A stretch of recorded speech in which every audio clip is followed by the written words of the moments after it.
School फिर भी available है और हमारे साथ आज टीम भी अवेलेबल है, एबेकस की टीम भी अवेलेबल है।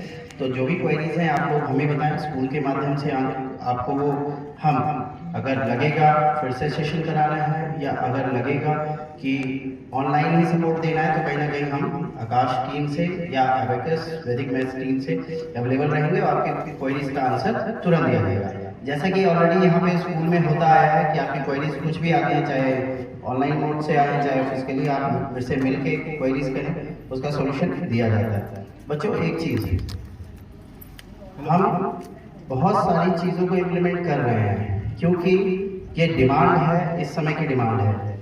कई बच्चों के मन में क्वेरी हो सकती है, गार्जियन के मन में क्वेरी हो सकती है, क्या ज़रूरत है इन सब चीज़ों की। आई होप अगर है ऐसी क्वेरी, हम टेक्स्ट बुक स्कूल का जो कर्तव्य है, जो सीबीएसई का सिलेबस है, एनसीईआरटी करिकुलम है, वो पढ़ाएं। और हमारा लक्ष्य कहीं ना कहीं ये होता है कि वो बच्चा 10th या 12th में टॉप करे। इससे स्कूल का नाम भी रोशन होता है, अच्छा जाता है और बच्चे को भी कहीं ना कहीं अपने माँ बाप का जो एक खुशी वाला फेस देखने का मौका मिलता है और जो दायित्व था बच्चे का वो निभाने में उसको सफलता मिलती है। लेकिन अगर हम टॉप भी कर रहे हैं, परसेंटेज भी आ रहा है, जैसा कि आप सब लोग जान रहे हैं आजकल सीबीएसई बोर्ड में 95% अचीव करने वाला भी बच्चा कहीं नहीं ठहर रहा है। यही है व्यवस्था और यही सवाल का जवाब भी है कि जब तक हम एक्स्ट्रा एज लेके नहीं चलेंगे, थोड़ी सी स्मार्टनेस नहीं दिखाएंगे, मैं हार्ड वर्किंग हूँ लेकिन स्मार्ट वर्किंग नहीं है, तो कहीं ना कहीं हम पीछे रह जाएंगे। आज जमाना न जाने कैसा हुआ, लेकिन इस सवाल का जवाब तो हर कोई ढूंढ रहा है। कहाँ मेरे टाइम में भी हम लोग डिस्ट्रिक्शन पाते थे तो इतने खुश हो जाते थे, 85% आ गया बहुत बड़ी बात हो जाती थी। लेकिन आज 99% वाला भी उतना खुश नहीं होता क्योंकि 100% वाला भी बच्चा सीबीएसई बोर्ड में है, उसको भी कहीं ना कहीं एहसास होता है यार मैंने 99 आके भी मैं पीछे हूँ। लेकिन दौड़ है, इसमें कुछ नहीं किया जा सकता। जितने एप्लीकेंट्स बढ़ेंगे, जितने कैंडिडेट्स बढ़ेंगे, उतना कंपटीशन बढ़ेगा ही बढ़ेगा। लेकिन इसका मतलब ये नहीं कि हम नर्वस हो जाएं, डर जाएं और पीछे रह जाएं। जब वो लोग कर सकते हैं तो हम क्यों नहीं कर सकते। और ये दुनिया हमारी तो है, हम ही तो दुनिया को बना रहे हैं, तो हमें कहीं ना कहीं आगे बढ़ना पड़ेगा और कॉन्फिडेंस रखना पड़ेगा। इसमें किसी टीचर की मार भी सहनी पड़ेगी और डांट भी सहनी पड़ेगी।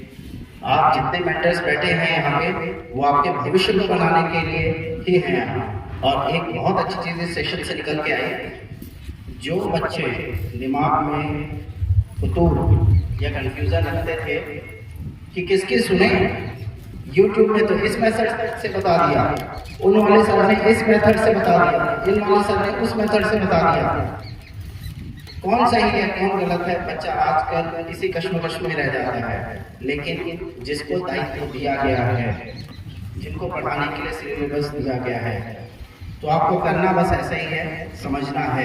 नहीं समझ में आए बार बार पूछिए, क्यों? क्योंकि वही आपका कर्तव्य है, वही आपका उस वक्त का कार्य है। समझना है तो समझना है।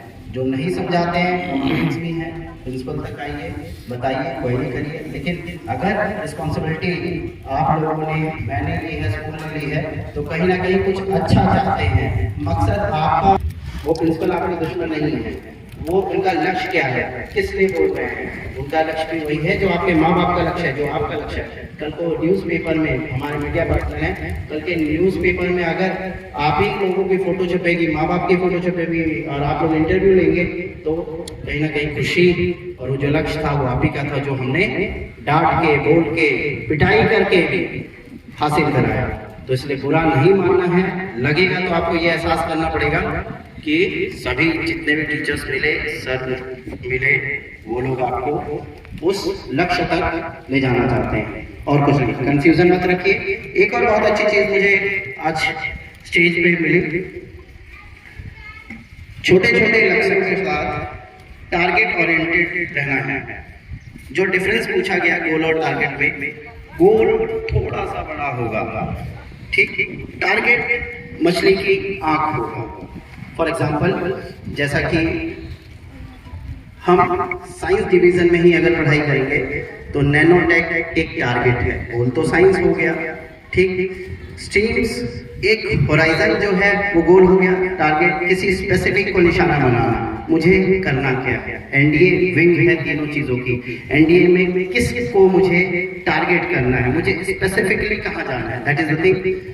सेकेंड, बेटा आप इस लेवल पे आ गए हो कि अब खेलने कूदने की उम्र खत्म हो गई, ये एहसास दिला रहा हूँ मैं, याद रखिएगा, खेलने कूदने की उम्र खत्म हो गई। इतनी तेजी से दुनिया बदल रही है, इतनी तेजी से लोग आगे बढ़ रहे हैं कि आप पीछे रहने का डर हर वक्त सताता है। आप ही देखिए ये स्कूल का इतिहास 2 सालों में कितनी तेजी से चेंज होता चला जा रहा है और ये कहाँ से कहाँ जाएगा, उसी के साथ कदम से कदम मिलाना है।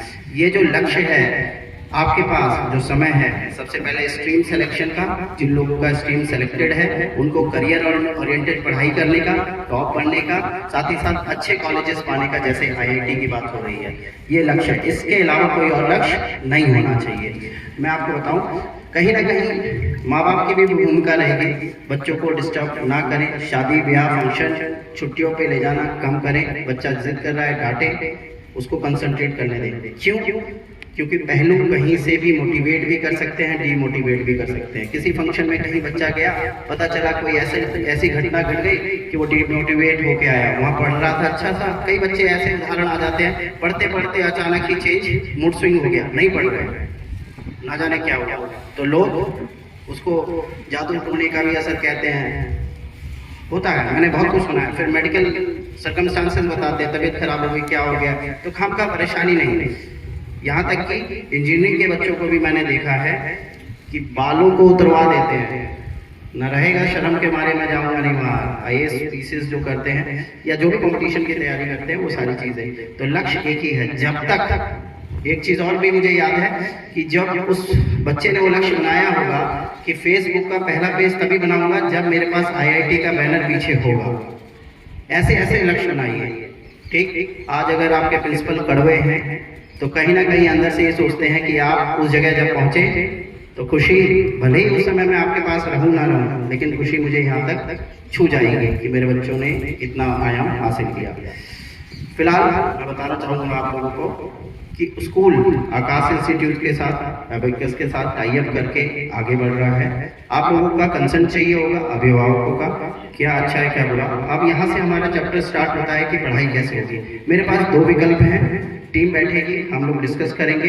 हो सकता है कि एक बार और गार्जियन को खाली बुलाया जाए समझने के लिए फिर से। इसमें आयाम क्या होगा कि क्या हम फाउंडेशन क्लासेस या फिर जो हमारा स्कूलिंग टाइम है उसी में ही आप लोगों को मौका दें, या फिर इवनिंग क्लासेस के नाम पे हम मौका दें। 2 विकल्प, क्योंकि एनसीईआरटी का सिलेबस या स्कूल का सिलेबस जो है वो भी चलता रहे, टीचर्स हमारे पास भी हैं।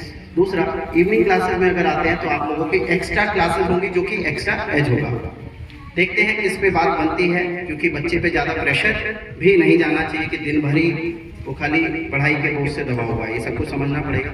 साथ ही कॉस्ट पे भी बात होगी आप लोगों से कि आपके ऊपर जब टीम कहीं से आ रही है, सर्विस दे रही है, तो उनका पैकेज भी होगा। इस पे हम चाहेंगे आप लोगों के ऊपर ज्यादा बोझ ना पड़े। तो अब हमारा होमवर्क चालू होता है। पहले आप लोगों का कर्तव्य कि बच्चों के द्वारा अपनी सहमति जाहिर करिए, सहमति या असहमति दोनों में से जो भी है, हम दोनों का स्वागत करेंगे। फिर अगर जिस हिसाब से बच्चों की संख्या रहेगी या रुचि रहेगी, क्वेरीज रहेंगी, तो हम आगे टीम से डिस्कस करेंगे और टीम से डिस्कस करने के बाद हम उसको स्वरूप देंगे। स्वरूप देने से पहले, कोई भी चीज एग्जीक्यूट करने से पहले हम आप लोगों को एक बार और बुलाएंगे पीटीएम के तहत कि ये प्रावधान बन रहे हैं, इसमें क्या संशोधन हो सकता है या क्या ये ठीक है, तब हम उसको इम्प्लीमेंट कर देंगे। लेकिन ये जो समय सीमा रहेगी, मैं चाहता हूँ ज़्यादा वक्त ना जाए। जैसा कि सर ने बताया 5 या 6 अप्रैल से बैच भी स्टार्ट हो जाते हैं, अप्रैल में ही तुरंत ही, तो 30 मार्च से पहले हम लोग ये होमवर्क कर लें। बहुत बड़ी चीज़ नहीं है समझने के लिए, और समझ के अप्रैल में गो अहेड का सिग्नल दें, ताकि ज़्यादा से ज़्यादा समय बच्चों को पढ़ाई के लिए मिल सके। साथ ही हमारा जो क्लास 10 के जो बच्चे थे जो बोर्ड दे के आए हैं, वो तुरंत इमीडिएटली क्लासेस ज्वाइन करें। रिजल्ट मुझे पता है अच्छा ही होगा, सबके एग्जाम्स अच्छे गए हैं, तो टाइम 1 महीना 1.5 महीना वेस्ट करने की जरूरत नहीं है। आप 11th में आके फंडामेंटल सीखिए। अगर क्लासेस स्टार्ट हो जाती हैं तो ये भी आप लोगों को सीखना होगा, टाइम वेस्ट करने की जरूरत नहीं है। रिजल्ट जो होगा देखा जाएगा, अच्छा ही आता है। और इस बार हम एक्सपेक्ट भी कर रहे हैं कि ऑल इंडिया रैंकर्स हमारे शाहगंज को याशागंज का नाम उषागर है। सारी क्लासेस चल चुकी हैं। क्लास 9th ऑनवर्ड तो अटेंडेंस कंपलसरी कर रहा हूं मैं। रेयर केस इमरजेंसी या मेडिकल लीव है तभी अलाउ होगा, नहीं तो नहीं अलाउ होगा, क्योंकि आयाम चुना है। मेहनत के लिए टीम है, टीचर्स हैं, प्रिंसिपल है, स्कूल है, सब कुछ अच्छा है, तो पढ़ने आना है, पढ़ना है तो पढ़ना है, ठीक है। तो इसी के साथ हम समराइज करते हैं। अगर किसी गार्जियन को कोई बात अपनी कहनी है आ सकते हैं, मैं स्वागत करता हूँ, या कुछ पूछना है पुनः, क्योंकि अगर ओवर होगा सेशन, कहीं आपके मन में कोई उलझन रहेगी, आप आएंगे प्लीज।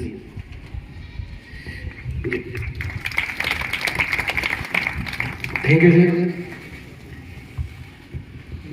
सब आई हुई टीम का, एबेकस, आकाश, बैजूस का मैं अपने शाहगंज सेंट जेवियर्स कैंपस में अभिनंदन स्वागत करता हूँ पूरे गार्जियन की तरफ से। मैं ये चाहूँगा कि आपका जो साइंस ओलंपियाड है, तो ये मैथ ओलंपियाड है, तो यहाँ ओलंपियाड तो होते हैं, जूनियर के नहीं किए गए यहाँ पे, तो क्या इंस्टीट्यूट को ये सब इस तरह से ऊपर से लेना होता है ट्रस्ट से, कि आपको अपने से करना पड़ता है, मुझे ये बताएं।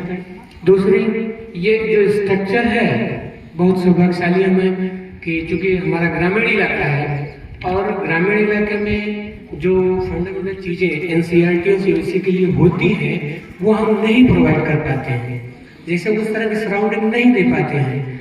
तो अगर हम कोशिश कर रहे हैं और ये इंस्टीट्यूट इस तरह से आपसे कोलैबोरेट कर रहे हैं, तो हम चाहेंगे कि हमारे बच्चों को वो चीजें मिले, क्योंकि अभी दिक्कतें होती हैं। फाउंडेशन कोर्स के लिए हम इंस्टीट्यूट में करवा देते हैं, फिर बनारस भेजते हैं, कोटा भेजते हैं, या आपके जहाँ भी ब्रांचेज है हमारे नियरेस्ट में, हम वहाँ पे आपसे ये सहयोग लेते हैं, चाहते हैं कि हमारा बाहर बच्चे इस तरह प्रोग्रेस करें। तो पहले वो स्ट्रक्चर हमें हो जाए कि स्कूल के साथ हमारा ये कोर्स भी हो, और उसके बाद फी का क्या स्ट्रक्चर है, क्योंकि हम ग्रामीण इलाके से मध्यम वर्गीय लोग हैं, तो वो जो आज जो ट्रेंड बना हुआ है बड़ा हाई फाई कि कोटा में इतनी फीसें लगती हैं, 1.5 लाख फीसें लगती हैं, तो क्या हमारे यहाँ के गार्जियंस उस ऐसा फी स्ट्रक्चर आप प्रोवाइड करें कि हमारे मिडिल क्लास के लोग उसको बियर कर सकें। और जो इवनिंग क्लासेस की बात कर रहे हैं, तो हमें ये भी है, तो हमारे यहाँ कम से कम 15 किलोमीटर तक के बच्चे हमारे इस इंस्टीट्यूट में आते हैं, तो उनकी ट्रांसपोर्टिंग की भी दिक्कत होती है कि एक हमारे पास 2 बच्चे हैं, वो एक ट्रांसपोर्ट से आ रहे हैं, तो फिर दूसरा बच्चा जाएगा तो उसके लिए हमें ट्रांसपोर्टिंग अलग से प्रोवाइड करनी होगी। हम उतने खाली नहीं है कि हम उस बच्चे को फिर रिसीव करने आए। बहुत लोग नियरेस्ट हैं, उनके लिए कोई प्रॉब्लम नहीं है, या जो बच्चे सक्षम हैं उनके लिए कोई प्रॉब्लम नहीं है, लेकिन जो दूर के बच्चे हैं उनके लिए तो मैं विद्यालय प्रबंधन से ये रिक्वेस्ट करूंगा कि ये एक स्ट्रक्चर गार्जियंस को दे करके, और आप अच्छी बात है कि आप फिर हमसे कम्युनिकेशन करेंगे तो हम लोग उसमें आएंगे, और हम चाह रहे हैं कि हम इस परिवेश में रहते हुए अपने सीमित संसाधनों से अपने बच्चे को, अगर हमारे पास टैलेंटेड बच्चे हैं तो हम उस गोल को अचीव कर सके, करवा सके, कोशिश कर सके। ये चीजें हमारे मन में थी। और ये जो ओलंपियाड है, इस ओलंपियाड के बारे में मैं पूछना चाहता हूँ कि वो 6 to 8 के होता है, फिर 8 to 10 और 10 to 12 के होते हैं ओलंपियाड। साइंस ओलंपियाड होता है, मैथ्स का ओलंपियाड होता है। तो एक ओलंपियाड के लिए भी हमारे बच्चों को आप लोग ये फैसिलिटी उपलब्ध करवाएं। जब ओलंपियाड की ये एग्जाम्स होते हैं तो उसमें हमारे बच्चे पार्टिसिपेट करें। इन्हीं शब्दों के बाद साथ में आपसे क्षमा चाहता हूँ अगर कोई गलती होगी, लेकिन मैं ये चाहूंगा कि इस तरह से चीजें हो और हमें अचीव करें। और बात दूसरी पे करना चाहूँगा, गार्जियंस होंगे या तो बच्चे यहाँ हैं, मैं गार्जियन से ये करता कि मैं फील किया हूँ कि देखा बच्चों को यहाँ से जो कॉलेज देता है, हमने डायरिया नहीं, बहुत बच्चों को हमने देखा है कि डायरी नहीं कंप्लीट करते, यहाँ आते हैं बसों में, कुछ बसों में मैं रिक्वेस्ट करना चाहूँगा डायरेक्टर साहब से और प्रिंसिपल साहब से कि कैमरे लगवाए जाए। बहुत कुछ इस तरह से बच्चे उद्दंडता कर रहे हैं कि ड्राइवर को भी परेशान करते हैं, और वो जो